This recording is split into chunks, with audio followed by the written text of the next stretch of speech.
আমি বের হয়েছিলাম পাবনা প্রযুক্তি বিশ্ববিদ্যালয় ঘুরতে। বিশ্ববিদ্যালয়ের পরিবেশটা ছিল চমৎকার, একদম গোছানো আর মনোমুগ্ধকর। পুরো এলাকা ঘুরে দেখার পর একটু বিশ্রাম নেওয়ার জন্য চলে গেলাম চায়ের দোকানে। এক কাপ গরম চা হাতে নিয়ে পরিবেশটা উপভোগ করতেছিলাম। চা খেয়ে রওনা দিলাম গ্রামের দিকে। চোখে পড়লো কয়েকজন মানুষ নদীর মধ্যে কচুরি পানার জট ছড়ানোর কাজে ব্যস্ত। বাতাসে ছিল মাটির গন্ধ আর চারপাশে প্রাকৃতিক সৌন্দর্য।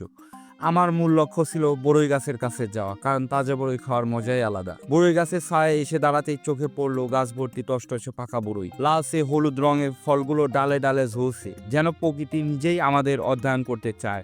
আশেপাশের মানুষজন বেশ আন্তরিক, হাত বাড়িয়ে গাছ থেকে বড়ই ছিঁড়ে মুখে দিতেই এক অনন্য টক মিষ্টি এক অপূর্ব মিশ্রণ, যেন ঠিক গ্রাম বাংলার সরল মধুর জীবনী প্রতিচ্ছবি। প্রাকৃতিক স্তব্ধতা, মানুষের ভালোবাসা আর বড়ইয়ের স্বাদ সব মিলে মুহূর্তটা যেন এক টুকরো আনন্দ হয়ে হৃদয়ে গেঁথে রইল।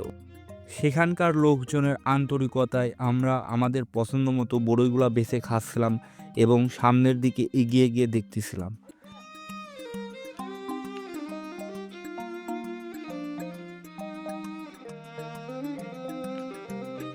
এটা হলো বড়ই বাগান।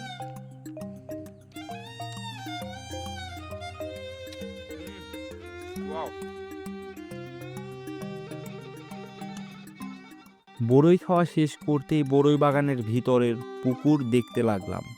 চোখে পড়লো পুকুরের ধারে একটা নৌকা দেখতে পেলাম। নৌকাটা একটু ঘুরে ঘুরে দেখলাম। দেখার পর সব কিছু ঠিক মনে হলো।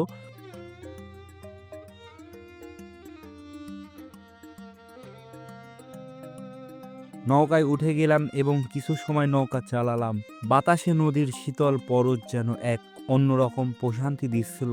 নৌকা থেকে নেমে কিছুক্ষণ বিশ্রাম নিলাম এবং তাদের সাথে গল্প করলাম। গল্প করা শেষ করে তাদের থাকার জায়গায় নিয়ে গেল এবং আমাদের হাতে তুলে দিল একতারা। আমরা তো আনন্দে সেটা বাজাতে শুরু করলাম। অনেক সুন্দর একটি বড়ই বাগান, আর এখানে আমাদের জন্য উন্মুক্ত।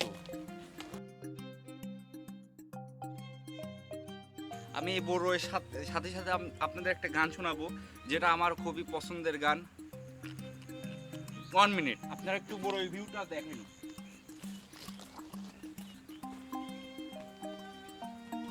ও ভাই, কত বড়ই গাছ! ওয়াও, অস্থির।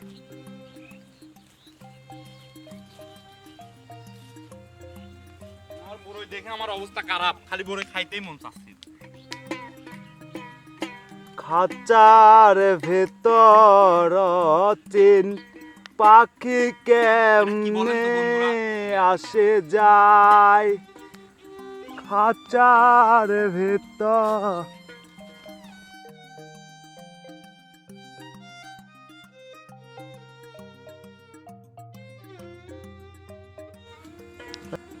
তোমার আকাশ ধরার শখ, আমার সমুদ্রে চোখ।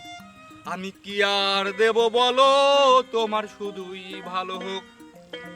তোমার ভোলা ভালা হাসি আমার বুকের ভিতর ঝড়।